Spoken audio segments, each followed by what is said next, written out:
അസ്സലാമു അലൈക്കും വറഹ്മത്തുള്ളാഹി വബറകാതുഹു. ബിസ്മില്ലാഹി വൽഹംദുലില്ലാഹി വസ്സലാത്തു വസ്സലാമു അലാ റസൂലില്ലാഹി വഅലാ ആലിഹി വസ്വഹ്ബിഹി അജ്മഈൻ. ഇന്ന് നാം പല വീടുകളിലും കണ്ടുവരുന്ന ഒരു സംഗതിയാണ് അലങ്കാര മത്സ്യങ്ങളും അതുപോലെ തന്നെ അലങ്കാര പക്ഷികളും.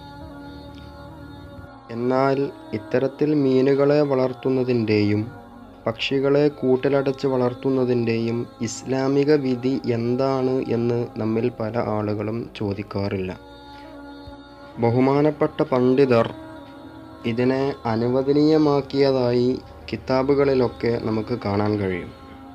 വഖദ് അജാസൽ ഉലമാഉ ദാലിക മഅ اشراط അൻ يعطيه الطعام والشراب وغيره. ബഹുമാനപ്പെട്ട പണ്ഡിതന്മാർ ഇത് അനുവദനീയമാക്കുന്നു അവക്ക് ഭക്ഷണവും വെള്ളവും മറ്റു സൗകര്യങ്ങളും ചെയ്യുക എന്ന നിബന്ധനയോടുകൂടെ. ഇതിന് തെളിവായി പരിശുദ്ധമായ ബുഖാരിയിലും മുസ്ലിമിലും ഒക്കെയുള്ള ഒരു ഹദീസാണ് ഉദ്ധരിക്കാറുള്ളത്. അന്നഹു കാന ലഅഖി അനസ് ബിൻ മാലിക് ലഅമ്മിഹി. ബഹുമാനപ്പെട്ട അനസ് റളിയല്ലാഹു അൻഹുവിൻ്റെ ഉമ്മ വഴിക്കുള്ള ഒരു സഹോദരൻ, യുഖാലു ലഹു അബൂ ഉമൈർ. ആ സഹോദരനെ അബൂ ഉമൈർ എന്നാണ് വിളിക്കപ്പെടുക. കാന ലഹു ത്വായിറുൻ. അദ്ദേഹത്തിനക്ക് ഒരു പക്ഷി ഉണ്ടായിരുന്നു, വളർത്തു പക്ഷി. വകാന സ്മുഹു നഗീർ. ആ പക്ഷിയുടെ പേര് നഗീർ എന്നാണ്. ഫമാത്ത ത്വായിറു വഹസ്ന അലൈഹി الصبي.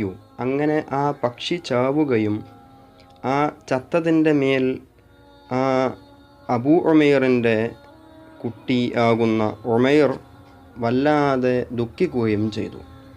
فمازحه النبي صلى الله عليه وسلم بقوله يا أبا عمير ما فعل النغير. അങ്ങനെ നബി സല്ലല്ലാഹു അലൈഹി വസല്ലമ തമാശ രൂപേണ